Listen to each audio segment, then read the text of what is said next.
Hello बच्चों, let's read the question. So the question says which is an example of autocatalyst. यानी इस question में हमें ये बताना है कि जो हमें नीचे तीन ये दे रखे हैं ऑप्शन ए बी सी में प्रोसेसेस, इनमें से कौन कौन से हमारे ऑटोकैटलिस्ट के एग्जाम्पल हैं। तो देखते हैं। तो सबसे पहले तो हम इस क्वेश्चन का की कॉन्सेप्ट देख लेते हैं। तो इस क्वेश्चन का की कॉन्सेप्ट हो जाएगा हमारा ऑटोकैटालिसिस। ठीक, तो इस क्वेश्चन का की कॉन्सेप्ट तो हमने लिख लिया ऑटोकैटालिसिस। ठीक है, तो हम ऑप्शन हम सबसे पहले तो ये जान लेते हैं कि हमारी ऑटोकैटालिसिस क्या होती है।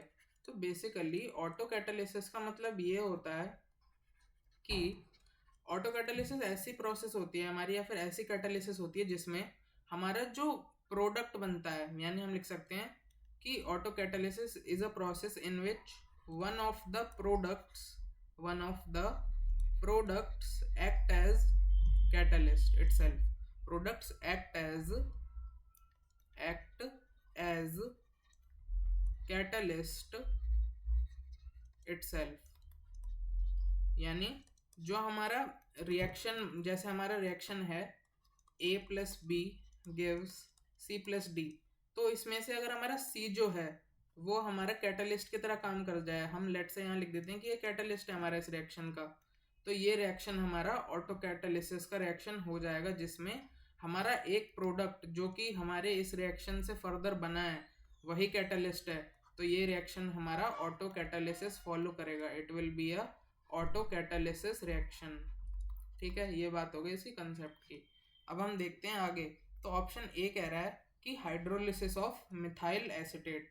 तो ऑप्शन ए की हम जब देखते हैं तो ऑप्शन ए में हमें हाइड्रोलिसिस करानी है हमारे मिथाइल एसीटेट की। तो हम मिथाइल एसीटेट का स्ट्रक्चर बनाएं तो मिथाइल एसीटेट हमारा हो जाता है ऐसा कि CH3 C double bond O CH3 हमारा मिथाइल एसीटेट बन गया।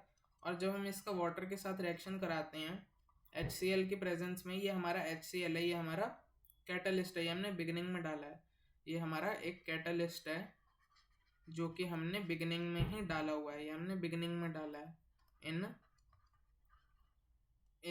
बिगिनिंग, ये हमने बिगिनिंग में डाला है अपने रिएक्शन की। In beginning of the reaction, या जो हमारा रिएक्शन स्टार्ट हो रहा था तभी हमने डाला था इन बिगिनिंग ऑफ रिएक्शन। तो हमारे प्रोडक्ट बनते हैं हमारा एसिटिक एसिड और हमारा मेथनॉल। ठीक है, तो ये जो हमारा एसिटिक एसिड होता है ना, ये हमारा कैटलिस्ट की तरह काम करता है इस रिएक्शन में, तो इसीलिए ये रिएक्शन हमारा ऑटोकैटालिसिस रिएक्शन हो जाता है। तो option A is correct. Option B है डिकम्पोजिशन ऑफ TNG।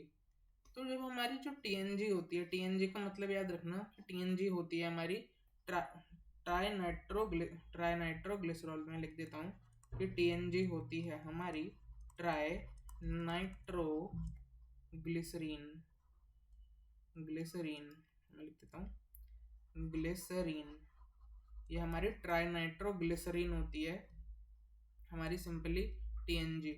तो जब हमारा TNG का डिकम्पोजिशन होता है, यहाँ पे ट्राइनाइट्रोग्लिसरीन है, ओके। तो जब इसका डिकम्पोजिशन होता है, जब हमारी TNG डिकम्पोज करती है तो ये हमें येलो नाइट्रस वेपर्स देती है। हमें लिख देते हैं nitrous yellow vapours of a gas. ये एक गैस के नाइट्रस येलो वेपर्स देती है हमें।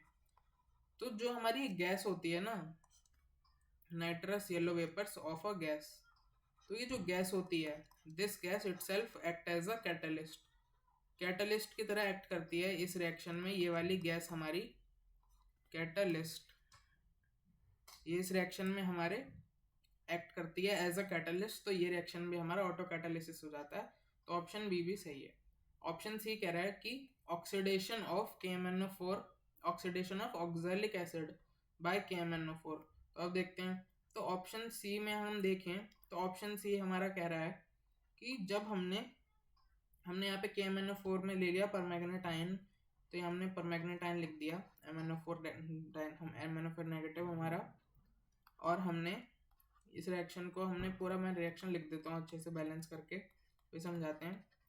तो ये हमने ले लिया ऑक्सैलिक एसिड हमारा, ऑक्सैलेटाइन, और तो हमारा जब हमारा प्रोडक्ट बना तो प्रोडक्ट हमारे बनेंगे ये हमारे फाइनल प्रोडक्ट हो जाएंगे इस रिएक्शन के। तो ये जो रिएक्शन है, अब इस रिएक्शन में हमारा ये जो हमारे Mn2+ आयन बने हैं, हमारे मैंगनीज 2+ आयन, ये हमारे कैटलिस्ट की तरह काम करते हैं। दे एक्ट एज कैटलिस्ट, ये हमारे कैटलिस्ट की तरह काम करते हैं। तो ये रिएक्शन भी हमारा ऑटो कैटालिसिस रिएक्शन हो जाता है। तो ऑप्शन सी की स्टेटमेंट भी करेक्ट है। अब ऑप्शन डी कह रहा है ऑल ऑफ द अबव, तो हाँ सही बात है, सारी स्टेटमेंट हमारी ऊपर की सही है। तो option D will be the correct answer to this problem. I hope you understood it well. Best of luck.